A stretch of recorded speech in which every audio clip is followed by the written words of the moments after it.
West Ham's win at Tottenham was their first in 5 games, but significantly it pushed them on to 46 points, which is more than they gathered at the London Stadium in the last 2 seasons since they've been there. So Manuel Pellegrini, Shaka, had a terrible start, couldn't win till September, but they've turned it around, haven't they? How are things looking for you? They're looking quite good. Listen, I always had faith in Manuel Pellegrini, even though I have to say, given the start, you did start to question whether or how long he would last and whether he'd be given the opportunity to turn things around.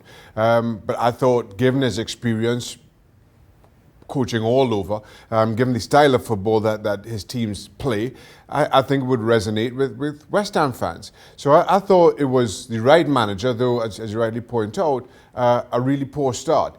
West Ham have had their trouble settling in at that stadium for quite some time. I knew there'd be teething issues. I didn't think they'd last that long. Let's hope that as a club, they're now turn that corner as well, because I think they've got the makings of a team that can compete higher up in the Premier League table. Yeah, attacking-wise, they actually look quite of a threat now. Felipe Anderson's obviously come in for big money, but made a difference to them, leading the way in goals. And they've got Yarmolenko's still to come back. Lanzini's had terrible trouble with injury. They've still got a formidable-looking strike force. They do, and if you can somehow keep hold of Arnautović, given the noises he was making just earlier this year, you've got Sari Nasri, who's come in and been a fantastic performer. But again, exactly the type of player that I think West Ham fans identify with. And then you look at West Ham and what they continue to produce, particularly at the back. You've got the emergence of Declan Rice, whether they can keep hold of him. Time will tell, with any number of clubs interested in his services. So I think this is the making of a very good side. And despite the poor start, West Ham now sitting on 46 points, 2 games to go. They win both of those. All of a sudden, they've got the second highest Premier League points total since they've been back in the Premier League. The second highest Premier League points total since I was playing for them. That's how long ago that was, and I had to get that stat in. But it has the makings of a team that can compete at the higher end of the Premier League. Look, I'm not going to sit here and say that West Ham, with a couple of good signings, are going to be challenging for Champions League football or even Europa League football, for that matter. Right now, the top 6 are who they are, and you think that top 6 is going to be the same few clubs for the next few years. But everybody above them, including your own Everton, Ross, are well within catching distance and passing distance of West Ham.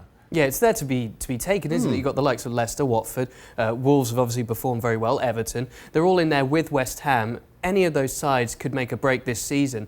Going forward, though, Golden Sullivan been there almost 10 years. Yeah. The fans have been unhappy with the spending. They did spend big in the summer, about 80 million net in transfer fees, 8th highest wages. They should be on the cusp of those big sides. And of course, with attendance now at that stadium, it's one of the highest in the league. So what is the overall ambition, long or medium term, under Pellegrini, do you think? Well, medium term would be to threaten that top 6.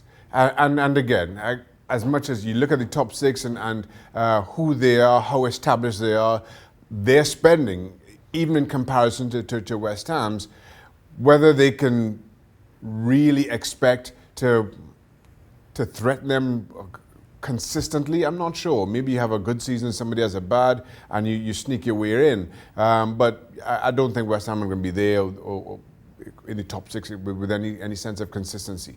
But let's hope Golden Sullivan continue to do as they've done.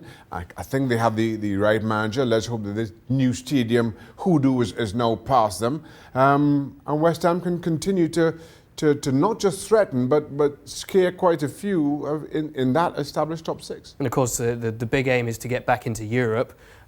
Struggling through the qualifying rounds the last couple of times, they've managed to qualify for a European place. If they make that kind of progress, then fans can sort of tangibly point to it and say, look, we are making progress. Yeah, without question. I think there's a lot for fans to be proud of and to be excited about.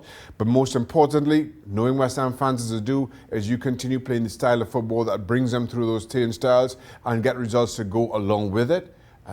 I think you've got the makings of a West Ham, again, that exceeds expectations, that will become used to over the last few years. Okay, so West Ham then in their third season in the new stadium, putting down roots and making progress. And as Shaka mentioned, 2 more games to come in this Premier League season, and there's so much to play for with those teams just above them still within catching distance.